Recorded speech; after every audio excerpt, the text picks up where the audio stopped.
Este tipo está loco. Pero volvamos a Nike. Tengo que hacer algunas preguntas porque soy una gran fan de las zapatillas. Dijiste que usarías las nuevas zapatillas de esta temporada. Sinceramente, para todos los que no lo sepan, ¿cuánto tiempo lleva hacer las zapatillas? ¿Cuándo empieza todo? ¿Te traen una sesión de fotos con un montón de zapatillas? ¿Las retocas un poco? ¿Cómo es ese proceso? Caitlin Clark was recently talking on the New Heights podcast with Travis and Jason Kelsey, and one line she said explains almost everything about her current shoe deal. Every kid dreams of being a Nike athlete. For her, that dream started long before college, and it clearly played a huge role in why she chose Nike instead of signing faster deals from Adidas or Under Armour. Even though those companies were ready to move quickly and give her a signature shoe right away. But here's where things get interesting. She has now been working with Nike for about a year and a half, and although the shoe is still in development, fans haven't even seen an official logo yet. That raises a serious question. Did she make the right business decision? Or did she follow childhood emotion instead of strategy? On the podcast, Caitlin explained how the process began. At the end of her senior year at Iowa, right after finishing one of the biggest seasons in college basketball history, she had to choose which brand to sign with. Nike, Adidas, and Under Armour all sat down with her, and each one offered her a signature shoe deal.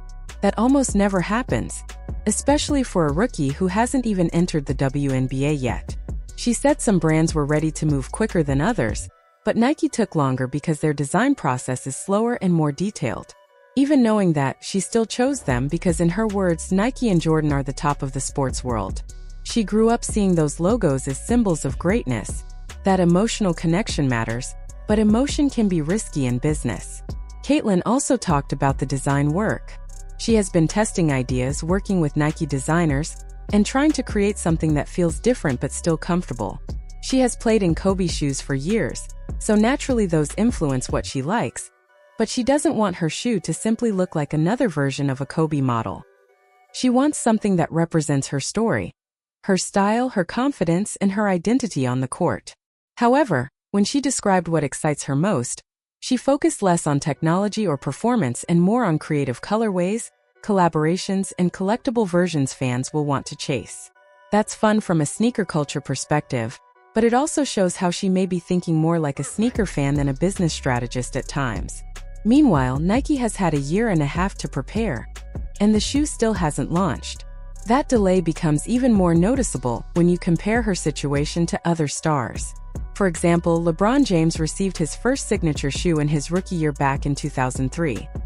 His design was deeply personal, inspired by his high school Hummer, and it instantly became iconic. Told people who he was. Caitlin, on the other hand, is deep into her WNBA career already, yet she is still wearing Nike performance shoes instead of her own official model.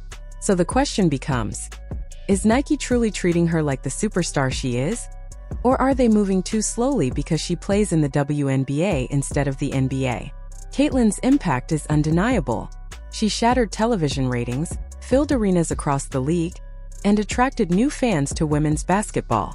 She has changed the way people watch the sport. If any WNBA player deserved an urgent, high-priority launch, it was her. Yet Nike has taken its time, and that timing could create real problems. There's also another factor complicating the situation.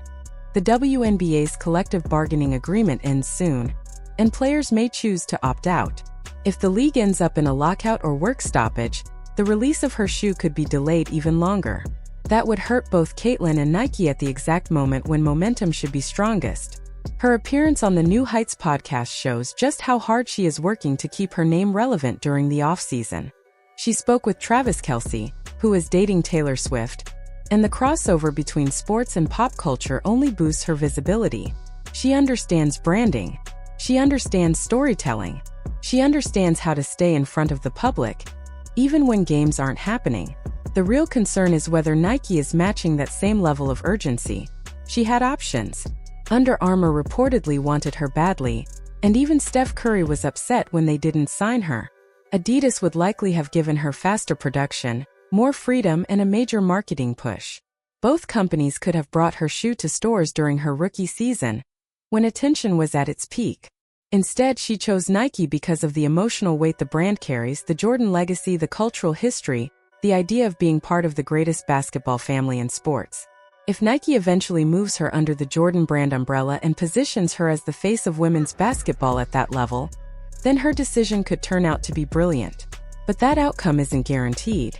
Right now, all we see is a long wait, an unfinished launch, and missed opportunities during the biggest year of her career. At the same time, Caitlin isn't wrong for trusting her instincts. Being part of Nike does come with unmatched global influence, deeper resources, and the strongest basketball marketing machine in the world. If they get this right, if the shoe performs well, looks unique, represents her story, and receives a massive rollout, then the payoff could be enormous. Her shoe could become a symbol for a new era of women's sports. However, if they continue to move slowly, if the campaign falls flat, or if the final product doesn't feel meaningful enough, it will seem like she sacrificed faster deals and stronger momentum for a dream she should have questioned more carefully. In the end, her decision shows how she views herself. Not as just another player, but as someone aiming for long-term cultural impact rather than quick money or instant gratification. She is betting that patience will pay off, and that aligning with the biggest brand in the world will eventually give her the platform she wants.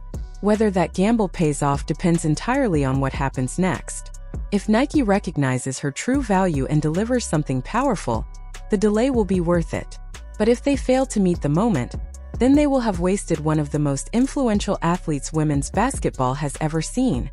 And Caitlin will have learned a hard lesson about choosing dreams over timing. For now, all we can do is wait, and hope Nike understands just how big this opportunity really is.